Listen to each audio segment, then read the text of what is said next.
wake up and connecting. Excellent connection on YouTube. Still waiting for it to wake up.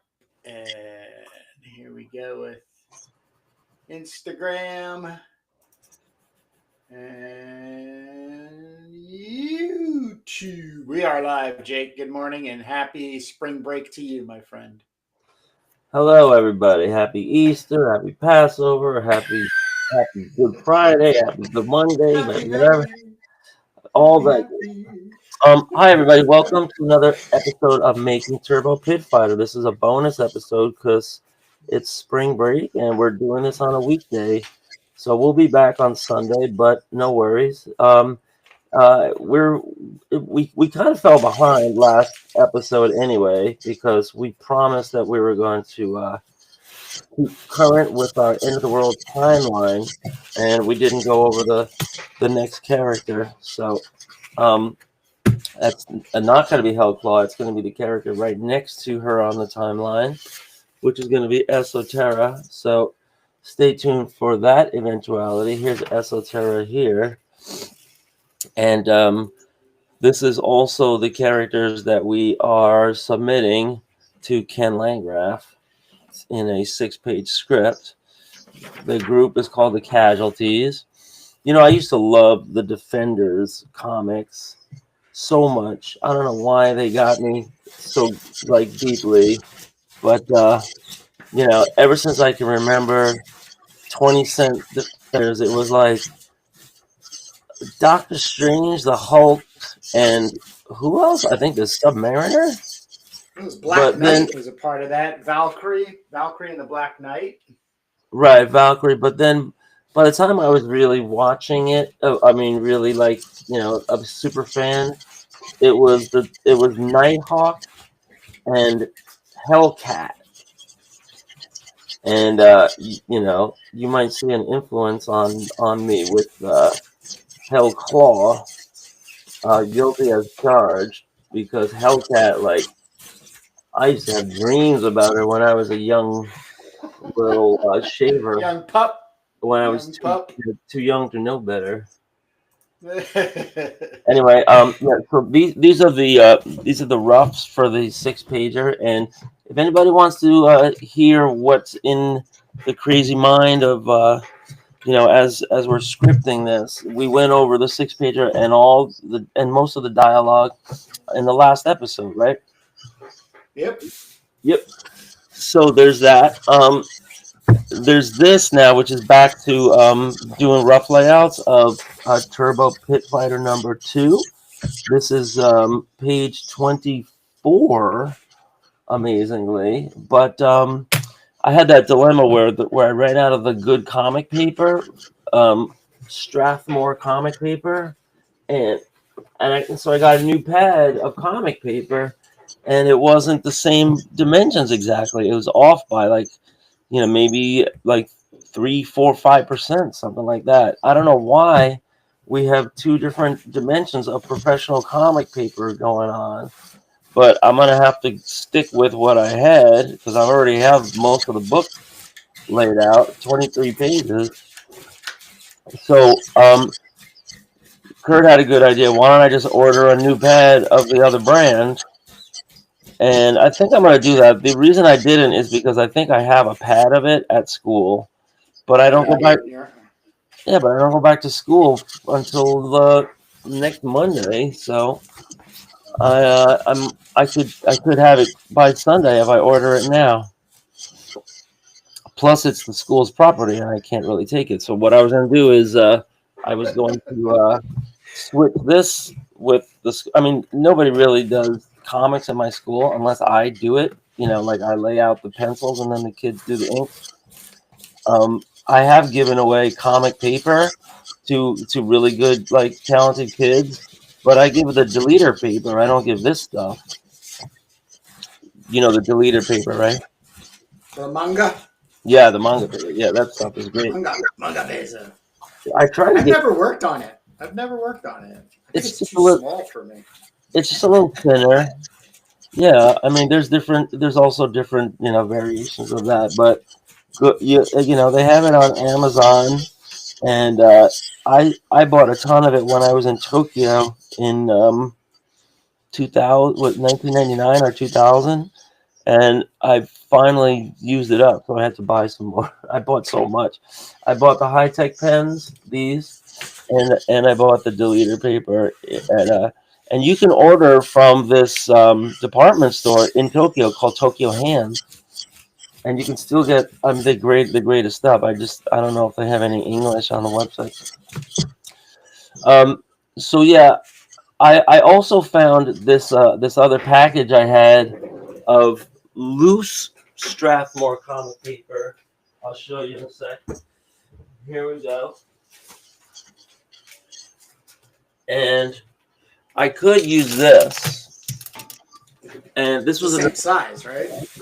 no. Well, it's the same size, just the raw paper. But Yeah. like the whole idea of this stuff, of this pre-ruled stuff, is that it has these rules here, right? Yeah, it's all rolled out. Yeah, guidelines. And I've been struggling with this because you can see I go up to the trim line, but you got these hot, these blue lines are pretty dark blue, so they have to be EQ'd out when you're scanning these, and and when you're laying the stuff out, it's really dark light blue. Like the other brand, the light blue is lighter. So this might be like really in the technical weeds, but I was gonna say screw this stuff and never order it again, but now I'm stuck because this has a different proportion. Now all this, right? See, these lines are much lighter. They're noticeably lighter. They're they're just blue line is supposed to be light. Now all this is really stupid when you realize, like, why doesn't Jake just make a new why doesn't Jake make a new line down here in the right proportion?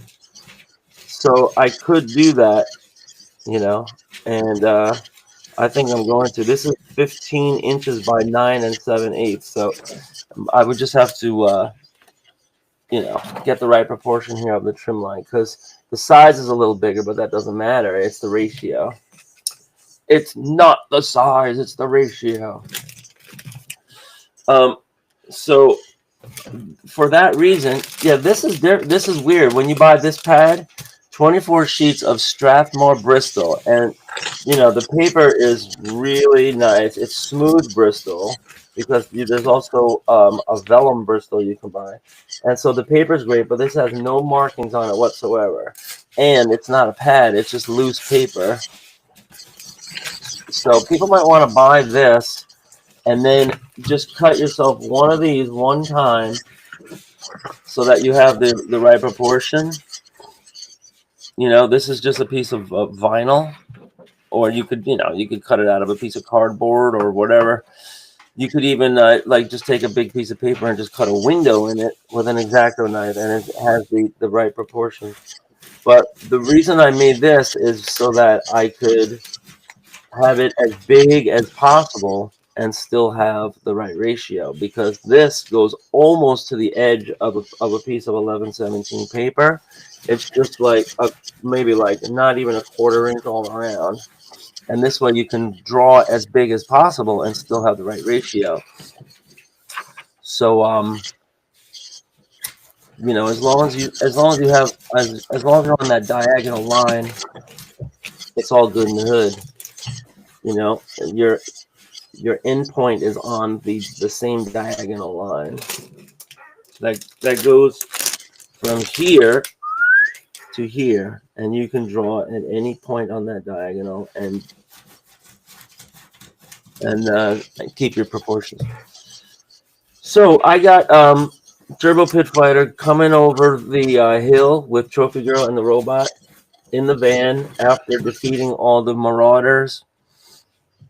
And next thing I have to lay out is, let's go back to the notes. Next thing I have to lay out is, they're saying, man, this hill is steep as F. I forget, are we cursing in this comic or no? I'd hope so. You hope so. Yeah, Have we done? I mean, not.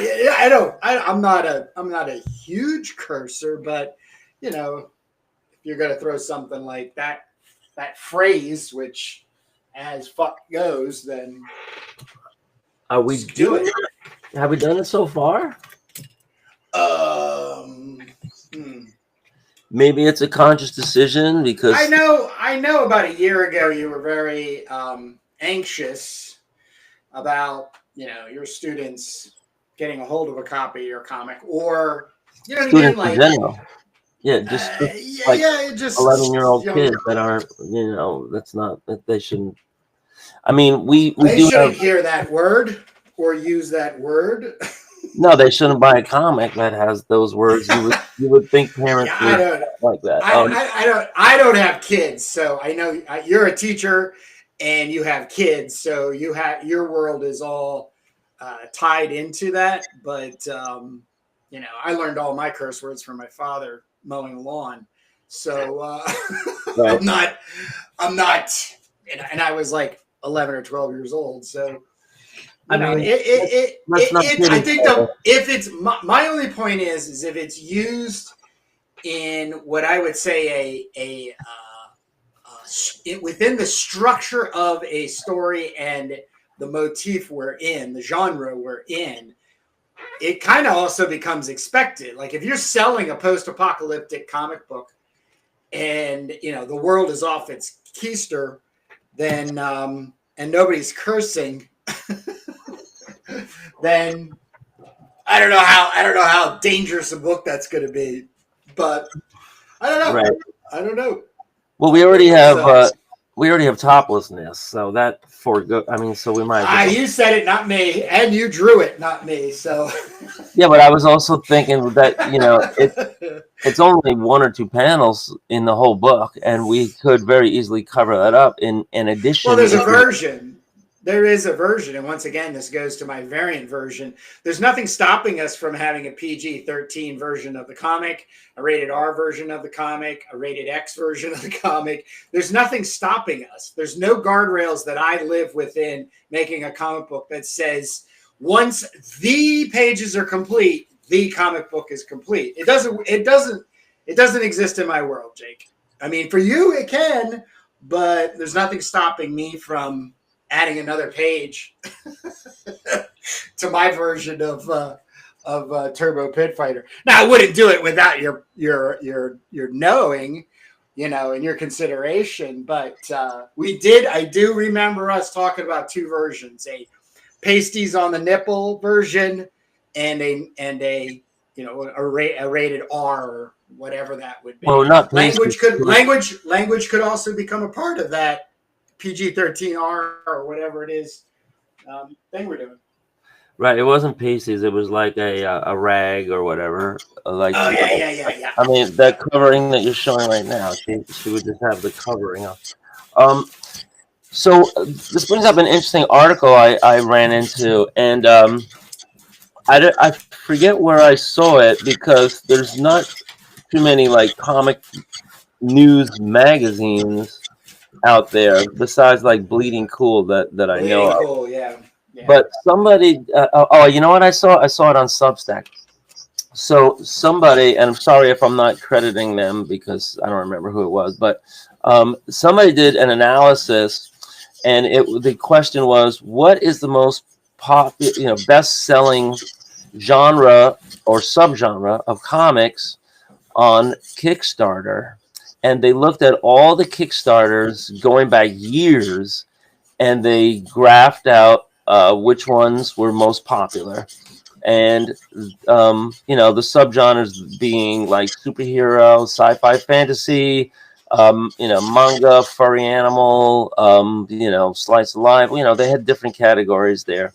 And guess what? The by far like most compelling, evidence-based, by far popular genre was. Post-apocalyptic. No, Oh I don't. shit. I don't even think that was a blip. That was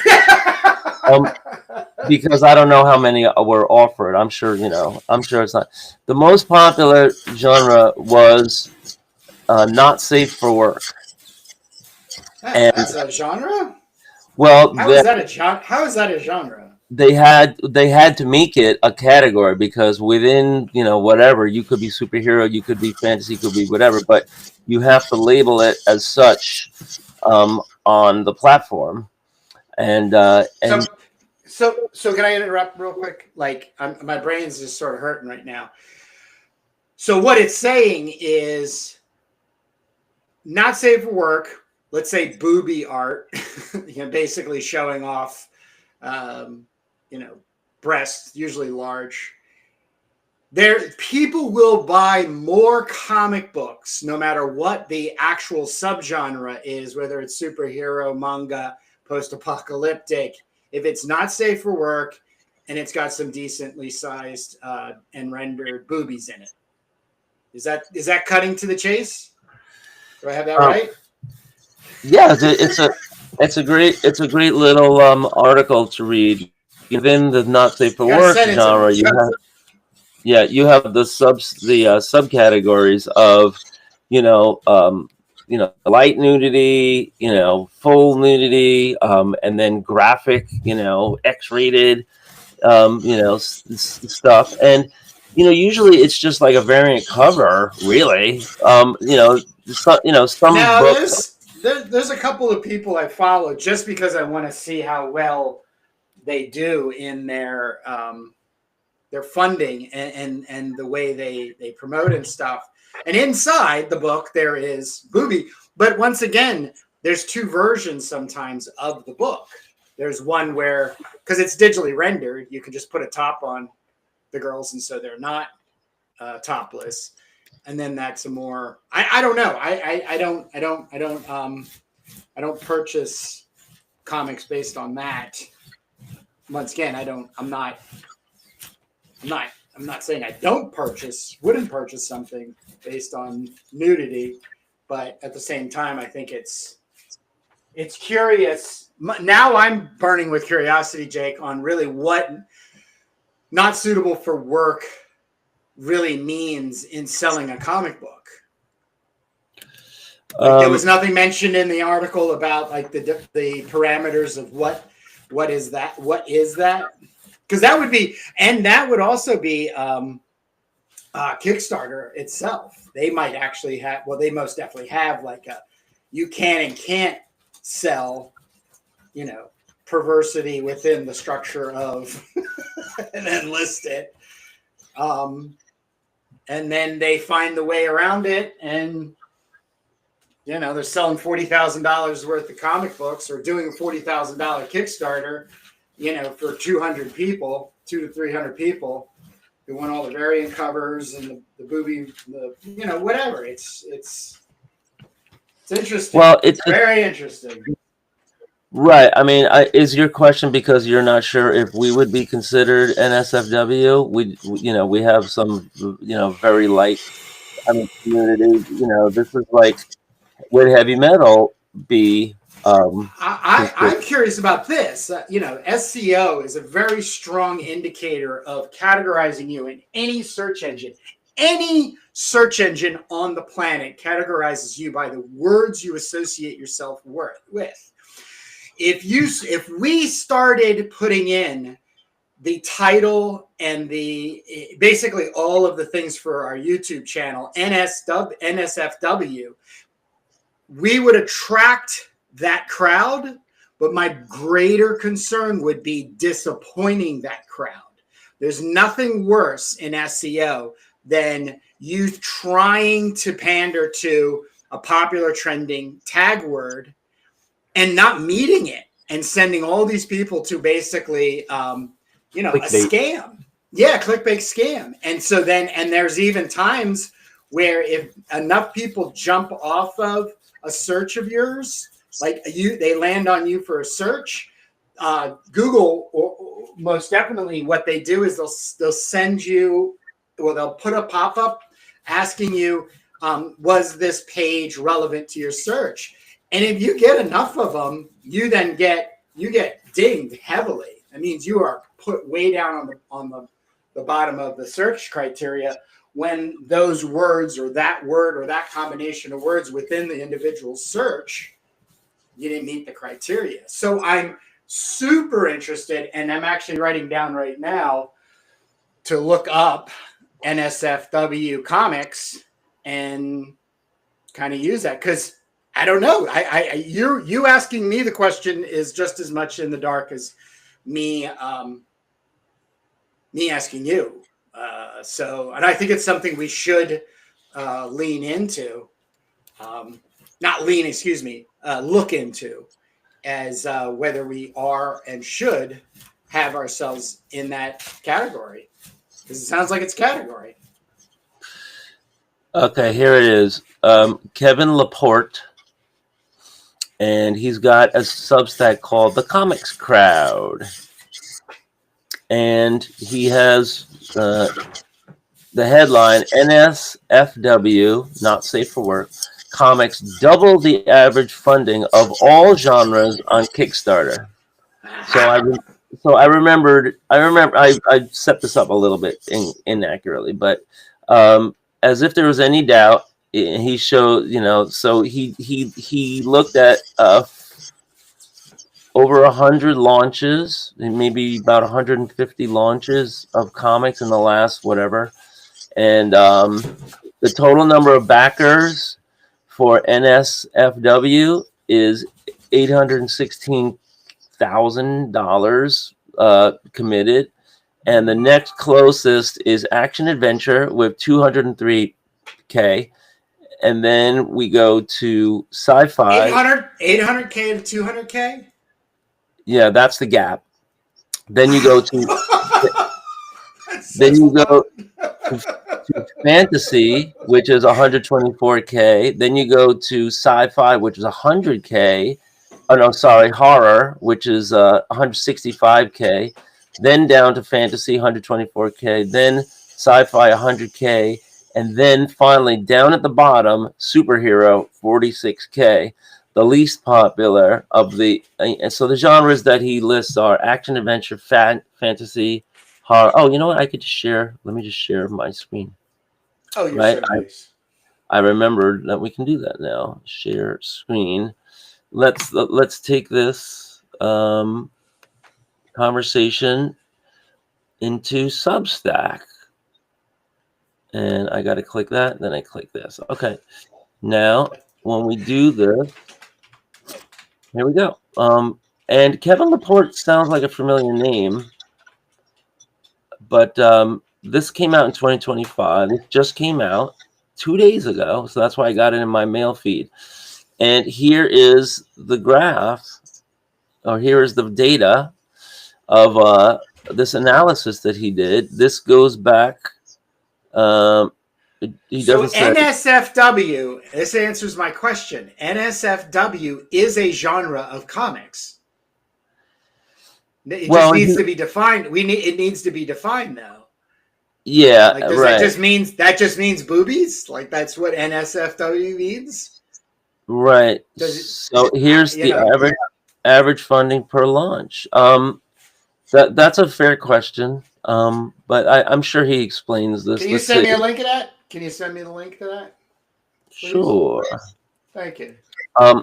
So it says that fantasy was simultaneously and woefully last in crowdfunding. Average pledge by backer, minimum 20 launches. It seems like it could be so easy to just do your project that you're doing anyway. And if you want to try and get this extra backers and all this extra money, then just make a cover or make a version. Maybe there's like 4 pages out of 25 that you change, or maybe there's just a cover that you change, and then make a version of it to tap into that crowd if you want. So not a very long article, but yeah, let me go back and stop sharing. So I thought that was really interesting, and it finally came up. In our conversations just naturally, but the data speaks for itself, and you kind of know this in the back of your mind, right? Because you can go back to the 90s when there was an there was an adult comic boom, and everybody was jumping into it because it was just following the cash, following the sales. It was like There's no comics code. There's all these retail stores. Sometimes they have a rack in the back, or sometimes it's like behind the counter, and you just, I remember, when Well, I was far too young, going to Forbidden Planet, and they just let anybody browse anything, anytime. And I was, maybe 12 or 13, reading, Robert Crumb and Milo Manara and whoever else they had out there, Tim Vigil, anything goes. And, getting corrupted, and then now your mind is twisted forever. So, but no, so but can I get you to stop? And I just want to take a moment and thank everybody in the chat right now, because it's on YouTube. Very blown up with Raz 555 and Apex Comics making comments about NSFW, Heavy Metal Magazine, picking up stuff as young guys. It is very much. I'm living in a little bit of a space of like the surprise of like NSW being genre based. In other words, if it is definably boobies, like all it means is that there's bare breasts, like straight to VHS 80s video movies. That is us to a margin ish way, because you and I are profoundly influenced by exploitation movies. Russ Meyer, the 80s post-apocalyptic. I got you. I bought you a book, a 400-page book of every post-apocalyptic movie ever made. Gave it to you at IC3. I'm ready to talk about it. And so, I thank you for bringing this up, because, you want to sell comics. And here's the last thing I'll say about it. Who is the audience that buys comics majority wise? Males. You're like, males? Yes. And I would put them, but I would say, and this is a part of my research, if you're making a non-digital comic book traditionally within your own world and frame, like we are, and like I am with Crown the Barbarian, you're not hitting anybody under like 30, 35. That's not hitting them. They grew up in a digital world. Their eyes are absolutely fixed to, I like, I don't like, I don't like, I like, that kind of thing. Over 40 years old, you have had experience, browsing, purchasing, reading, looking at comics that were majority-wise handmade. So there's a greater sense of appreciation going from there. The second layer, I think, in male-driven comic book sales is sexuality or titillation, the thing that makes you go, all right. This needs more investigation, Right. that type of thing. So, we're in that world, and there should be no, no question about it. It's just how do we choose to use it to market and put ourselves closer to the people who would most enjoy and want to support us. Yeah, and you always have to, decide. This goes for every company. This goes for every retailer, every distributor. What you're going to carry, what you're not going to carry, what you're going to make, what you're not going to make, what the line is. Are you crossing the line? That could be a whole episode just to itself. But always interesting to talk about. Sales and business and marketing with Kurt. He's definitely tuned in. He's been studying this for a while. We do need to get back into some content though, because we did promise the esoteric and the I'm heading there right now, because this is what I have. So we have to we have to show some really good pictures of Esoterra, and I have this. This is kind of her costume that I designed, and her mask or whatever. I changed this so that her it's not quite like that on with her eyes. And um, Kurt showed the Chromita two pager. We showed that um, for quite a while here, and you can see the last panel has all three characters, Hellclaw, Chromita, and Esoterra, in kind of like torso shot, so you can get a really good look at their masks and their You're out torso. of focus, Jake. Okay, so yeah, because I'm not looking at the video anymore. I'm looking here at the Esoterra page. So we're going to go over Esoterra and what she means to the timeline. She's very important because she is the first human that has innate abilities to basically like superpowers, like to change matter and energy in a way that it can weaponize it or use it for defense or use it for demonstrations of science, because in these days they're going to be trying to match science with the science with the magic, let's say, or the mysticism. So um, Esoterra, her tagline is the Mystic Destroyer, but she's not a mystic. She's a futurist practiced in controlled alteration of atomic and subatomic particle interactions in her vicinity. She will, she will be starting out when she was born. She's born to a 15-year-old runaway crackhead, and she will be kind of like rescued.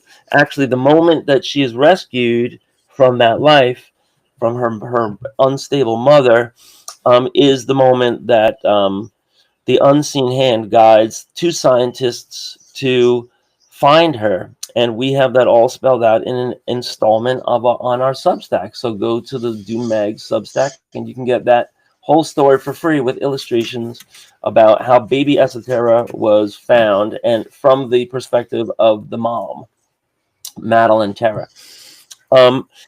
And she's born Esther Mulligan, and she's adopted by Madeline Terra and her husband Draj. They are scientists in the quantum druids, which we're going to talk about in a future installment of the End of the World timeline. But fast forward from the time that she's a baby to the time when she's a child, the quantum druids are going to be forced to relocate their university lab. They're all part of like Atlantic University, and they're only one part of the kind of like quantum druid movement, which is pledged to make science only help for the betterment of mankind, and they take that pledge very seriously. But the military will come to them, and that's also on our Doom Mag Substack. This whole like description. And says, no, you're moving to a secret lab compound in Vermont, and literally in the forest, and you're going to you're going to present as like a hippie commune to anybody that comes by, but they will secretly be doing their experimentation and all of their research with semiconductors and with particle accelerators and all this, heavy tech machinery and equipment in the forest. So Esoterra is growing up as a young child among the other kids of the other families, and there's 12 couples there. And they eventually have more and more kids too. So there might be like 20 kids there altogether, and Esoterra becomes the ringleader as they build, as their parents are doing all this experimentation in the labs. They are building their own society in the treetops. So they're building all their own kind of like tree houses, and these are kids trying to imitate their parents, and they're doing their own experiments. And Esoterra has these natural gifts that are, from a very, very young age, that they are, they're unexplainable, and she's also, influencing all the other children, and they have this secret language, and they can do, like phenomena, like they create light shows, and they are doing experiments on plants and animals and everything. And it gets to a point where some of the other moms are, believe that Esoteric is brainwashing them, because they're staying out in the trees all night and they're running away sometimes. And Esoteric says, well, you guys are in the lab all night, and we're there supposed to fend for ourselves. We might as well, have each other. And she's got a good point, but it gets too much, and they send Esoteric away. She goes to a boarding school, and it's a really strict disciplinary boarding school. And then she levitates there, and because her powers are starting to manifest, and that causes a big stir. So she gets kicked out, and she gets put into a military boarding school with very strict discipline.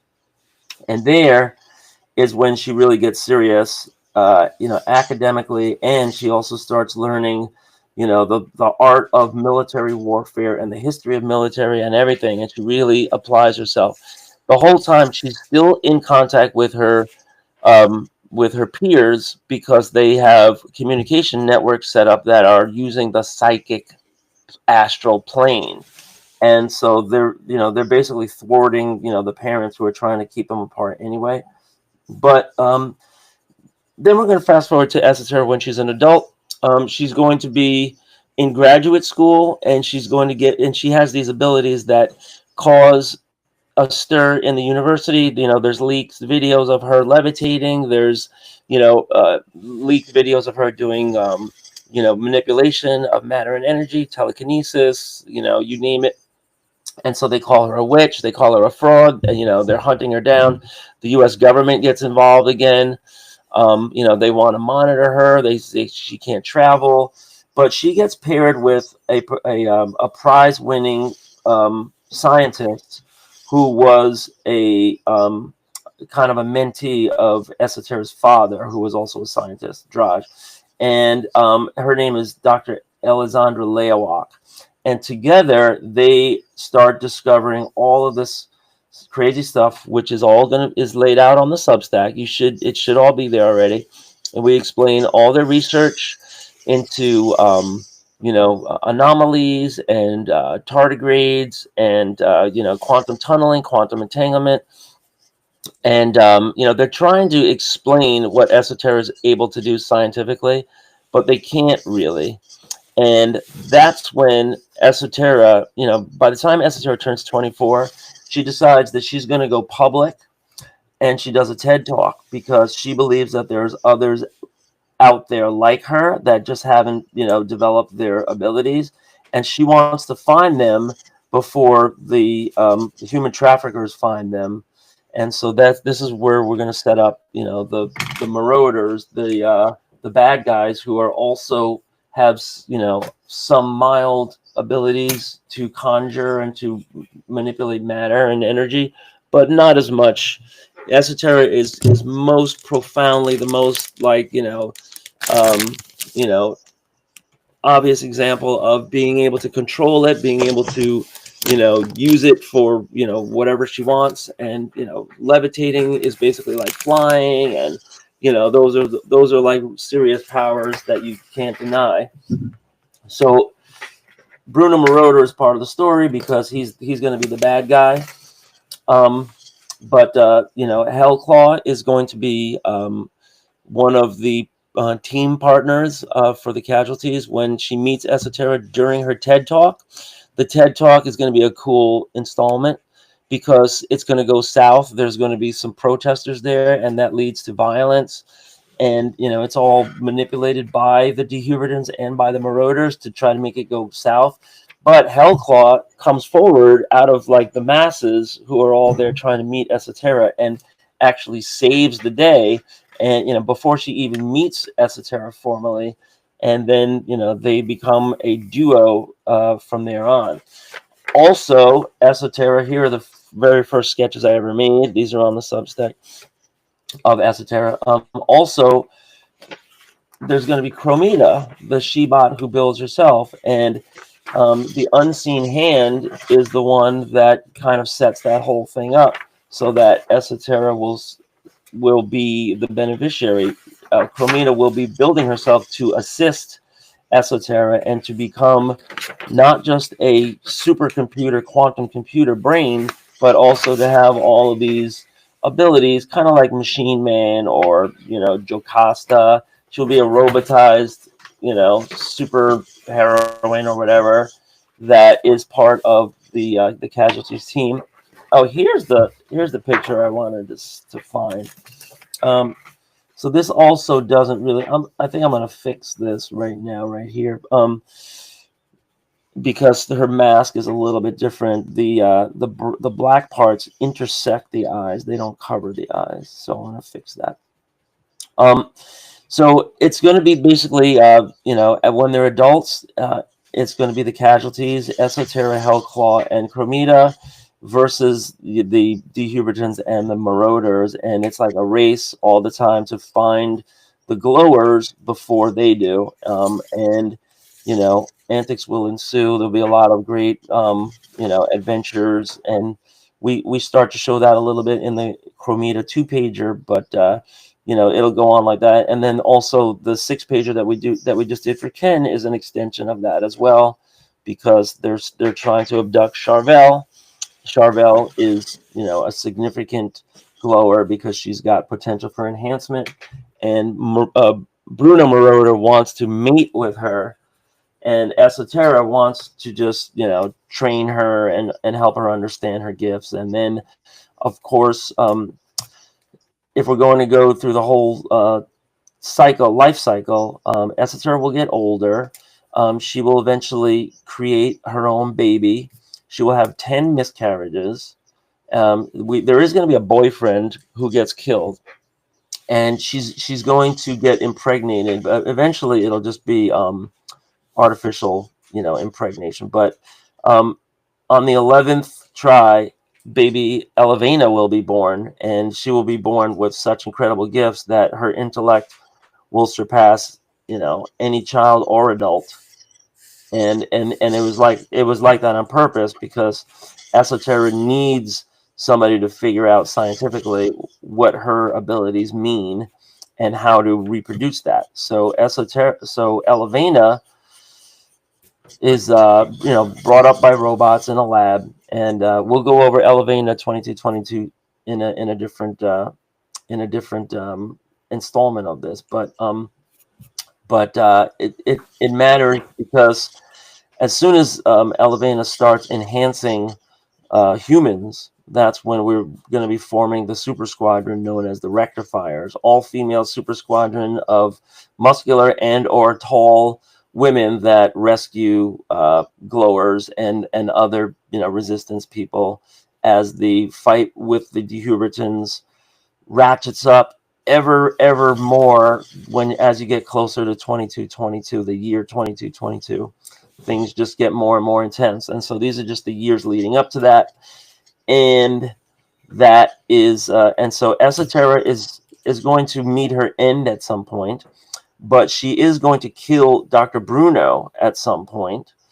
And I don't know exactly how Esoterra will die, but it will be glorious, and it'll be a really interesting part of the story, if not a 6-pager or more, depending on any kind of like comic production we can get going with actual sequential pages. But there's going to be a lot to her, because she's a pivotal character in this world, in the Turbo world, because she can do things that nobody could ever do before or after her.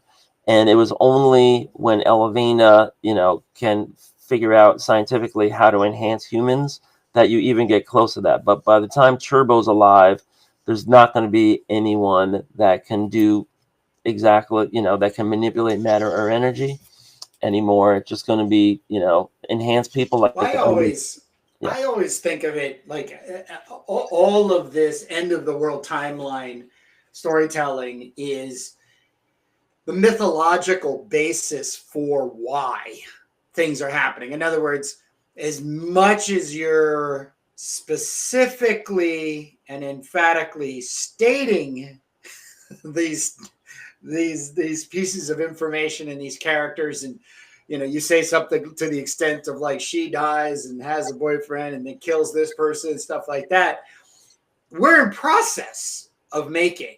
So this is not hard edged defined yet. And I love the idea, which is why I also love the idea of having you constantly on an output towards the Doom Mag Substack. Is this is the stuff Turbo's world is made of, and therefore as we're making the story, we're allowed to even utilize, manipulate, and fabricate off of this information. So it's really exciting.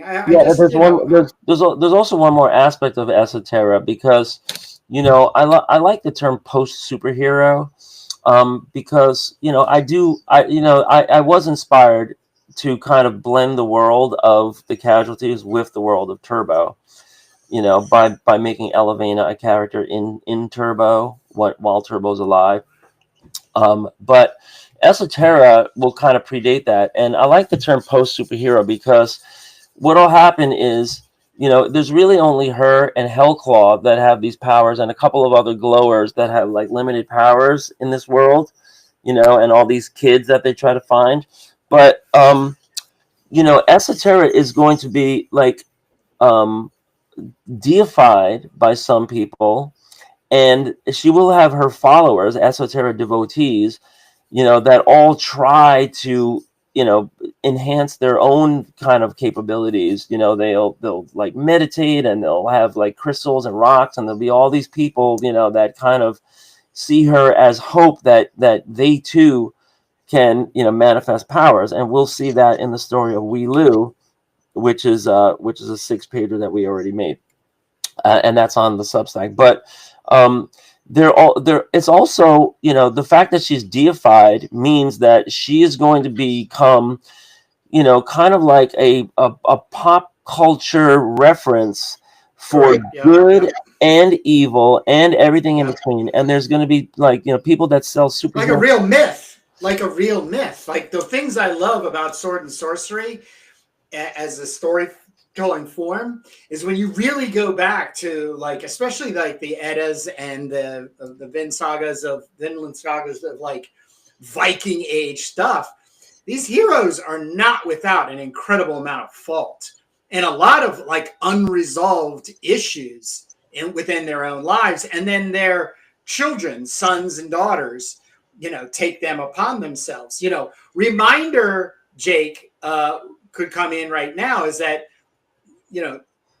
Turbo is a super powered individual, which is one of the few. Here, let me get a good illustration here. Yeah, she's just strong, and she's a good fighter, but she's a glower. You have all of these characters, these other people who have these veins. Here we go.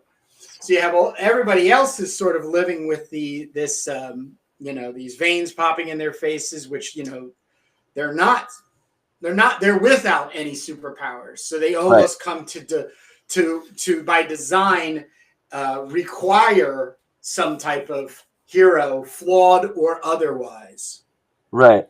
And there's going to be DNA markers or qDNA markers for lots of different types. You're going to have the veins are normal people, because that's how you adapt to the radioactivity that's in the world. And that adaptation is not just evolutionary, but it's also environmental, because they do develop resistance to radiation, that you can start taking drinking stuff in the water that'll help you develop, and these veins will signify that these are the people that survived, and Darwinian, evolution, and didn't die off. But there's also going to be other markers like the volcano eyes and the radiant eyes, And we're going to go over that. We're going to go over that. But yeah, just to finish on Esoterica, she will be a god to some people, and she'll be deified because of her powers and her abilities, and they worship her.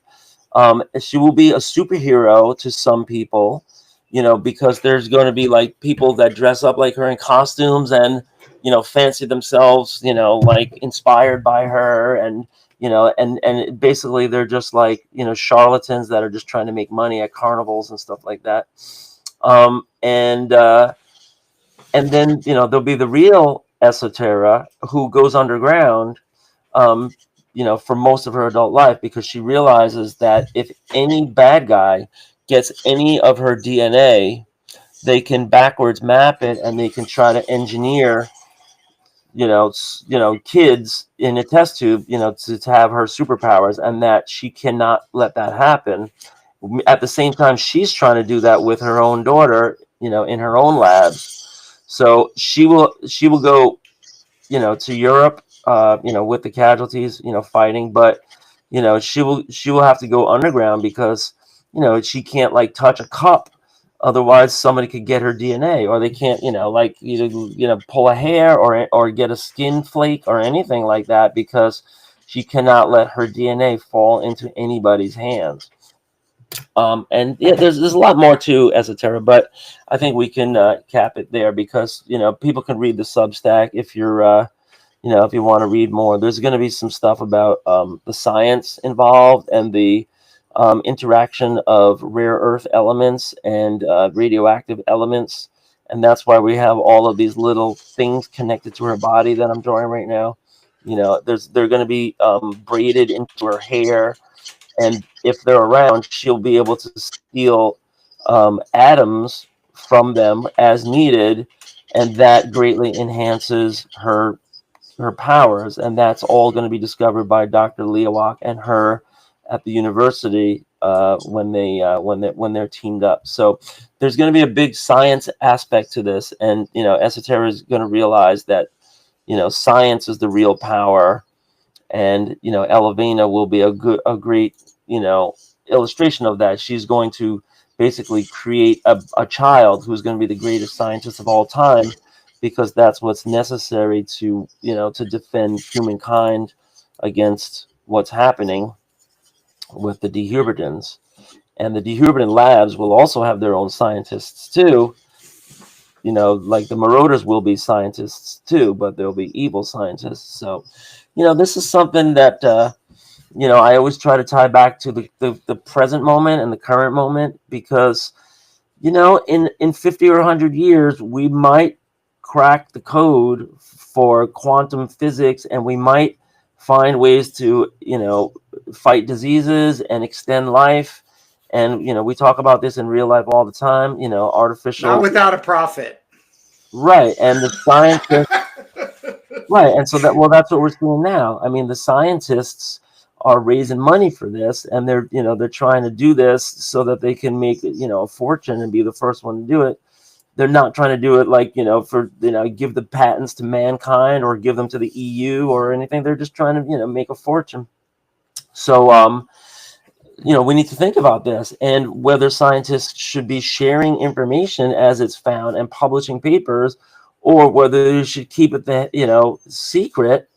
I think you're probably seeing both of those things happen right now, and it depends on the morality of the scientists, and so that's going to become a big issue when we tackle the quantum druids, because knowledge is power. And imagine if you have the knowledge about, yes, I can enhance a human to make them stronger, more durable, resistant to radiation, resistant to poison, how valuable that is. And why would you want to give that away for free to the competition, who is going to be trying to use that to make an army that's going against humanity? So you have to keep it secret, right? And the Dehubertans are going to force the quantum druids and all scientists to keep any advances secret, because they can't possibly let them get their hands on it, because they're trying to just consolidate every industry, build the army that will take over the government and all that stuff. So um, really interesting stuff. And Kurt, you also mentioned that book that you gave me, which is a very, very thorough, like, I don't know, 600-page compendium of all post-apocalyptic movies. So I just want to update you that I did start reading the introduction. Oh, cool. I got past Cool. the foreword, and now I'm in the introduction. And here's as far as I got, because I was doing this last night, and I was like, all right, tonight's a popcorn night. Let's see what's going on. So I cracked the book. I'm reading a couple of pages, and the author explains that Mad Max and Road Warrior really created the genre. Everything flows out of that. You have your zombie movies and your Nights of the Living Dead and all that, but the post-apocalyptic genre, there was some examples. He goes over them. There was even a movie in the 30s. He goes over that too. But what really like perfected it, like the killer app that really made it, put the genre on the map. So, he was saying the inspiration for the book started because some night many years ago, when he was in a video store with his friend, they just said, you know what, we love Mad Max and Mad Max 2 so much, let's get some of these knockoff movies. And in the same night, they rented 3 movies that were just like clear ripoffs. One of them was like Exterminator 3000, which is a movie that I saw and reviewed on a previous episode. I forget what the other movie was called. I think it had a year in the title, like like it's so funny, like 20 30 or something, like something real close. But the third movie was called Land of Doom, and I was like, oh, that's interesting. I never heard of that one. So I go on Tubi last night and I watched the whole thing.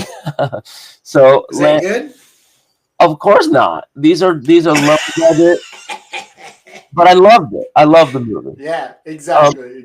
yeah, it was so bad it was good. So it was like a low budget ripoff of Road Warrior, and they're building like motorcycles and like dune buggies and everything, and they're having fun with that. But the story, the acting, the special effects, the explosions, it was just like a tenth of the budget, and just like had nothing but passion. Everything else was like subpar, and I loved watching it because it was so campy, and it was so clearly obvious what it was doing and not doing, that you just love it. Yeah, I mean, the actors look like they just guys picked off the streets. The dialogue, and then like the cheesy, the protagonist is this like female who's like kind of mousy, actually. She's nice face and everything, but she's not like showing off any bod or anything. And the guy is this like huge, when these guys have this like huge chin, and they just like their chin just sticks out, what are they, like an iron jaw chin or whatever, what do they call that expression when like like Square draw. yeah, like a square jaw guy. So he's like, and he's such a bad actor. It's so great. So you gotta check out Land of Doom, everybody. So that's as far as I got, because as soon as I saw that, I put down the book, and I just started watching that movie, and I think that's going to be happening as I read that book. Yeah. Yep. Yeah. And so it's going to be great. And there's the guy in the analysis, he's like, some of these movies have something to offer. They have like scientific or post-apocalyptic ideas that haven't been really explored or anything. So it's good, it's all good, but but then there's just some that are just heinously bad. Like when I saw that, like I just fall asleep, at this point.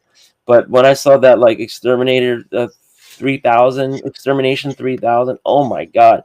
And then another one is like Warriors of the Wasteland, which I saw many years Yeah, ago. yeah, Oh God, was yeah. that terrible? It's just Yeah, like, but for the 13, 14-year-old self that had nothing other than the Road Warrior to lean into, there's only so many times you could watch that by renting it or when it came on at like midnight on television, whatever station. You were pretty desperate, for anything. So whatever you got when you got it, it was glorious. I mean, like I used to watch every single thing that had if I saw a trailer or I saw an image in a magazine or at on the box of a video at the store, I did it. I watched it. I bought it. Whatever it was. It's awesome. That is an awesome cover. Damn, that's right. awesome. I know. Oh, That's the one thing these movies have is whew. amazing poster art. Amazing poster God, art. There's just look at no that. doubt about Look at that. That is it. so great. But 1986. Wow. yeah, but here is here. Oops. Oh, so I showed that already. So now let's go into some of this. You can see I love all the different variants for all the different countries, right? But here is some stills, and you can see like from the Yeah. poster to the real acting, there's just like a real drop in. I mean, the funny thing was like these costumes that we were wearing, it was all just like Judas Priest, everybody was dressed up like Rob Halford. That that's was it. awesome. Like, That's awesome. the studs, yeah, and then they had these motorcycles rigged up, and they just built these like attachments to them to make them seem cool. But there was no purpose or reason why you would ever want these attachments on a motorcycle if you're trying to do combat, and it's just nothing but hampers your vision, slows you down, catch the wind in the worst possible way. And these characters, yeah, this character, so it was really a good, it was really a good bad flick. Look at this leading guy. He's so funny. Like when you see, I mean, when somebody's supposed to be like in the post-apocalyptic landscape and everything, like the wasteland, but their teeth are so shiny and white and pearly white and everything. So that's what it was. Like this guy's smile. Where I'm trying to get a shot of the good guy. But it had an interesting dynamic. The guy here he is, being like secondary to her, right? And then this guy just comes out of left field. He's funny, but you can see this guy here, and I highly recommend this as a bad movie. Oh, I'm watching it So tonight. that's my report on Hands Land down. of Doom 19. Yeah, yeah. If do you have Tubi? Yeah, but I can Because find it. I bet. Tubi I'll bet is you a million. I'll bet you yeah, a million Tubi. dollars it's on YouTube. Well, I didn't check YouTube because Tubi is free with ads, and the ad breaks are annoying, but but it's well, it's check out a flick for nothing. Right. It was an MGM movie, so if you have an MGM account, you could also do it that way. Yeah. MGM has their own app where you can like check those movies. So slow down. Oh my god, IMDb is the worst with like ads and pop-ups. Oh my god, it just takes over your bandwidth. It's a hog, Yeah. bandwidth hog. But Get rid of them. Get rid of all I have a those. Get feeling rid of I'm. all those. Get rid of all those tabs. They're all gone. Yeah, I did. Yeah, I did. Okay. Good. So Good. Yeah. yeah, so I have a feeling that book that you bought me is going to be making me jump off and to watch a lot of movies. Well, that's the whole reason. That was Dan Snoke's idea. Yeah, I love that idea. Thank you guys so much for that. Very Dan hooked you grateful, up. and just working my way through it now. Yeah. Um. So, what else is there that we wanted to catch up on? Oh, so as far as the Ken Landgraf, we need to just kind of collect enough pictures of Hellclaw, Esoterra, and Cremita. So we'll be able to shoot him some images of the Cremita 2-pager. We'll be able to like this shows Esoterra's whole costume, right? And then I have the same thing for Hellclaw and the Marauders. Now, did I send you a high res shot of the Marauders recently? Nope, I have not received any images other than that one of those two military chicks.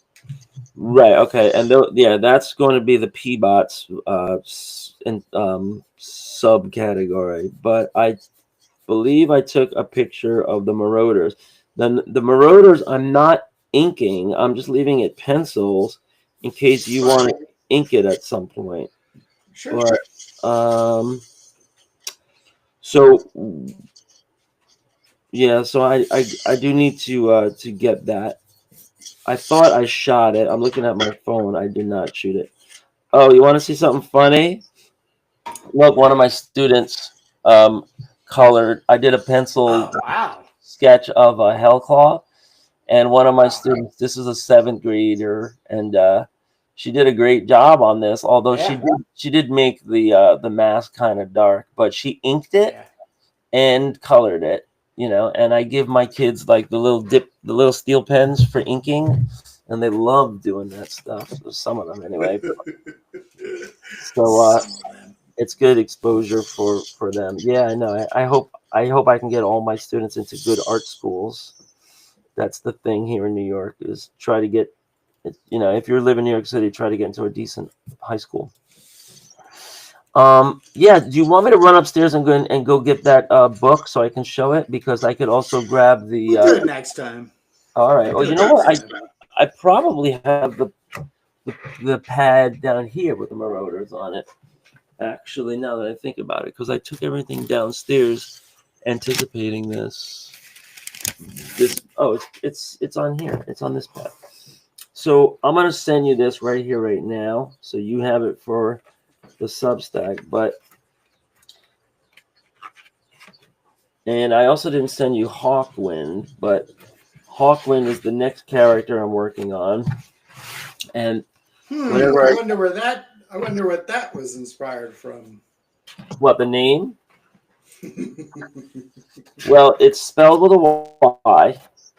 So of course, if you think right here, this is going to be Hawkwind here, and she's going to be a giantess, and she will have this fly suit, and it will have some scientific principles. But Hawkwind is going to be the bastard daughter of Dr. Bruno that was created with Charvel's DNA in a lab and his seed.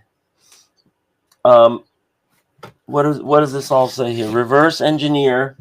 Oh, reverse the operation of Q entanglement. You can use the Q. Oh yeah, I have this whole thing. So anti-grav matrix converts the oxygen into quantum soup. Wind energy subatomic reconfiguration. That's what makes her flight suit work. Is that she's converting oxygen into energy for propulsion.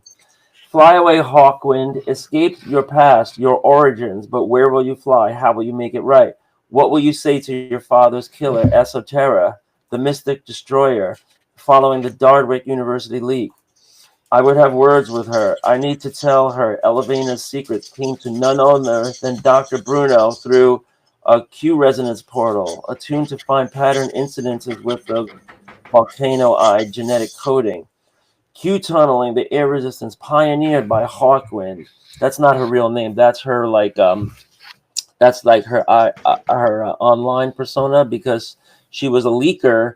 She was betraying her father, and after her father dies, then she has to deal with Bianca. But she's kind of like a child, and so she's kept captive for all those years until she can finally take off on her own. So that's just kind of where my thinking is right now. I'm developing Hawkwind, but this is going to be Dr. Marauder. He's an important figure because he's going to be the bad guy during the era of the casualties. and this is Bianca. Bianca, um, she's going to be a fake psychic. He's going to be a mega church pastor that turns into kind of like a cult leader. And I'm putting this in a pile for you in case you want to ink it. And the next time we hook up, and I'm going to send you a photo of it for now for the Substack. And you're going to call it a doodle, but I say, please call it an illustration, right? Oh, Because we're no. grown-ups. Yeah. So I think we're far from grown-ups. yeah, you might be right about that. Yeah. Yeah, we're wackadoodles. I was also wanted to follow up, Kurt, because we have to talk tech a little bit. I was gonna go out maybe on the funk chat or maybe on one of these Reddits or whatever and try to get some advice because I need a scanner, as you know. How am I supposed to send this artwork to you, right? I have to physically ship it. That costs a lot of money nowadays. So so one solution is get a flatbed scanner because these are big. These are like 12 by 18. And you'd be lucky if you get 1117 on one of those large format scanners, right? And so then so because of that, I'm thinking of a camera stand and a really good SLR camera, because then all you got to do is worry about a tripod and lighting, and you can photograph anything of any size for print, and for posterity, including sculptures, including anything, right? So but you need a lot of space, and I know right now you don't have it. So well, for a document stand, yeah. Well, if you set up a tripod, the most important thing is, I think, the lighting, getting uniform lighting, oh and yeah. and then you're just shooting down onto the floor, onto onto a surface. I don't mess with it. I have a friend that does it, but I've never required. Well, I might have had him do something for me once years ago, but it's not as easy as tile scanning on a nice workforce large format scanner. What's So the exact number of the workforce one that you have? Well, they upgrade them constantly. The one I have right now is the 7840, but I get them from Best Buy. Yeah. And sometimes I'm lucky that they're transitioning from one number to the next. So the older model, which is like months old, drops like $50 sometimes, and you get it for like 220. Oh, those are cheap. They're big. They're big and bulky, but like I was saying to Jason Lego, I mean, he was using the same thing. I've been using this for 15 years. What is the size of the scanner bed? 11 by 17. Right. 1200 dpi. I mean, I wish I would have known that before I went to the edge on every one of these pages, but It's tile scan it. These are 13 by 19 pages right here, and I tile scan them.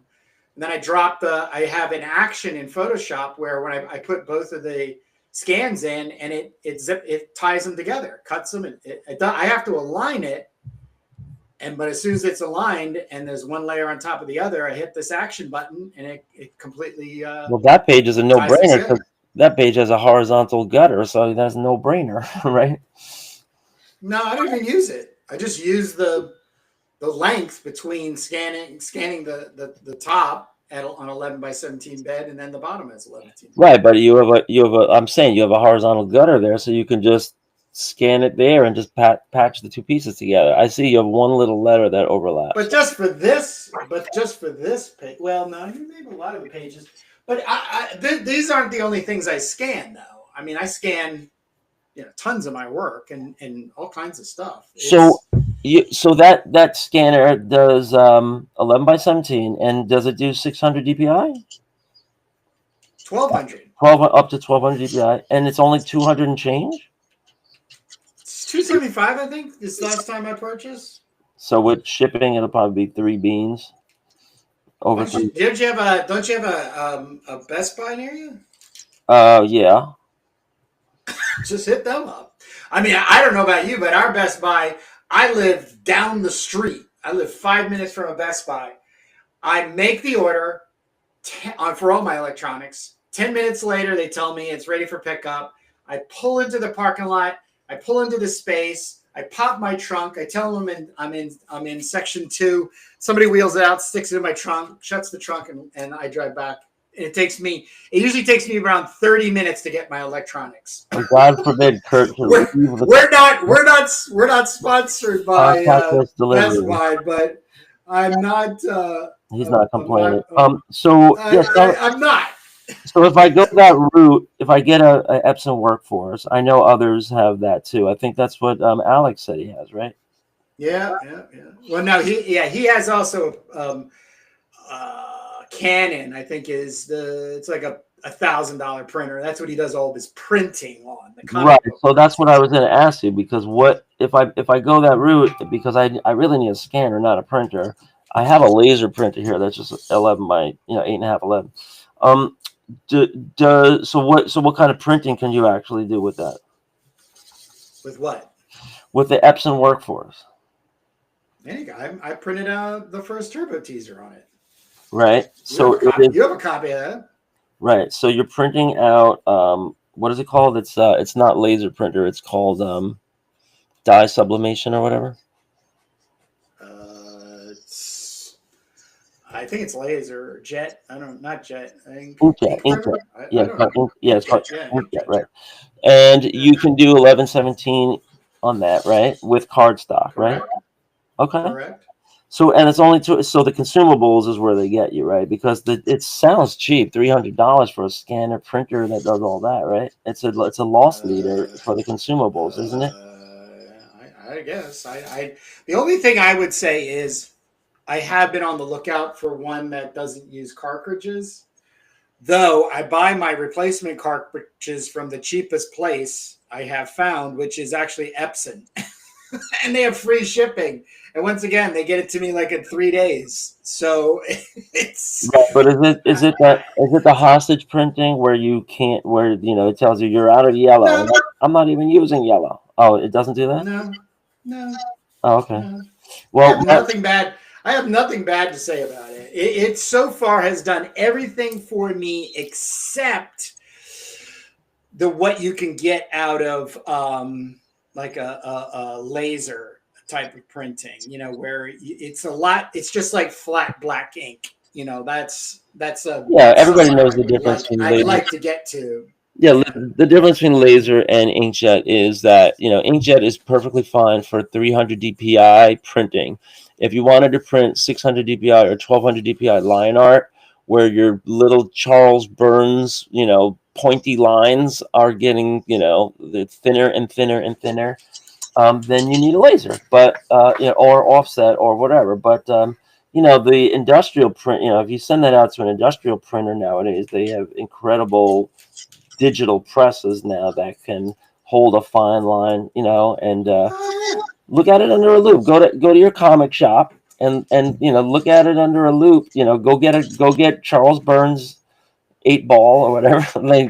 Flip to a page that has the hair, and then see how pointy the hair gets under under magnification.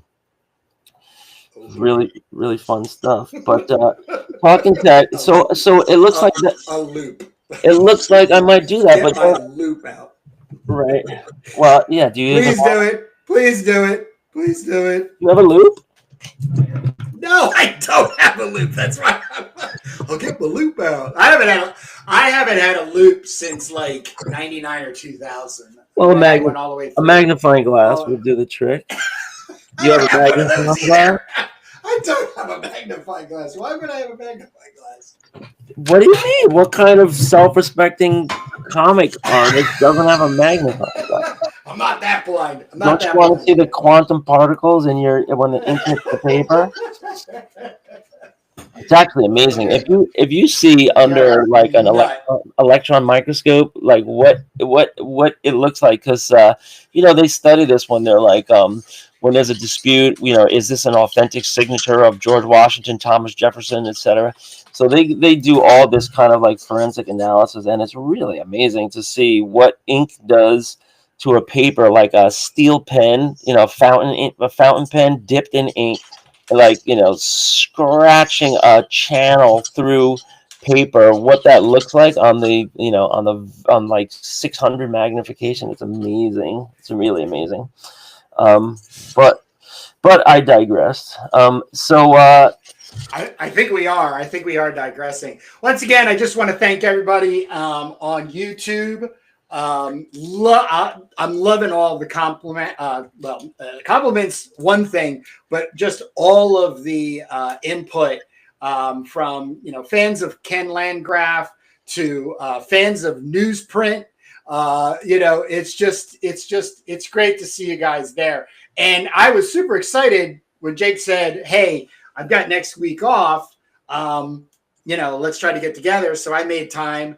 We got here because this is the future of our channel. Is once Jake is no longer working as a teacher, we'll be during the days helping people play hooky from work and talking about comics, not only our own comics, because I do want to wrap up this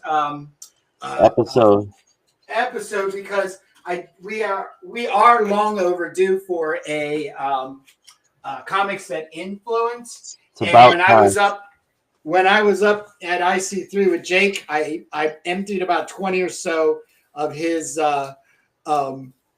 dollar comics he was selling. So I at some of these we've already reviewed, but we're gonna kind of go through. He got first dibs. I got some good stuff, man. But these three here, this one, and I've always wanted to really check out Blood Brothers. So I got a Blood Brothers one from you. So good stuff. So we need to wrap it up and get to a nice, decent comics and influence episode. So why don't you take us home there, Jake? So thanks everybody for checking us out. As always, you can order our Turbo Pit Fighter Turbo Teaser number 2. It's available at kurtbrugel.com or hellclaw.com. This is the comic that we're making live on the air. You can see I got a detour today, and I was doing an Esoterra pin, but this is that's the project. We also have 2 other channels that you can check out. We have Comics That Influence, which we're about to tape. We flip through the best comics we can get our hands on. And you can check out our other series, which is called Indie Creator Exchange, where we do interviews, and we've just been knocking them out, man. We have so many great new best friends that we've been making and that we're staying in touch with, and we're finding out so much great stuff from. So you can too, if you check out the Indie Creator Exchange. You can binge them all. You can go all the way back to Robin Ator, who was our first guest, and see all the great creators and hear us picking their brains. So we will see you guys on Sunday, which is just a couple days, and every Sunday around 10 a.m. Eastern, going live, and thereafter archived as a download podcast, whatever, YouTube show, and check us out every week. So that's it, everybody. Check you out in the funny papers. And I'll see you Sunday, Jake. See you then.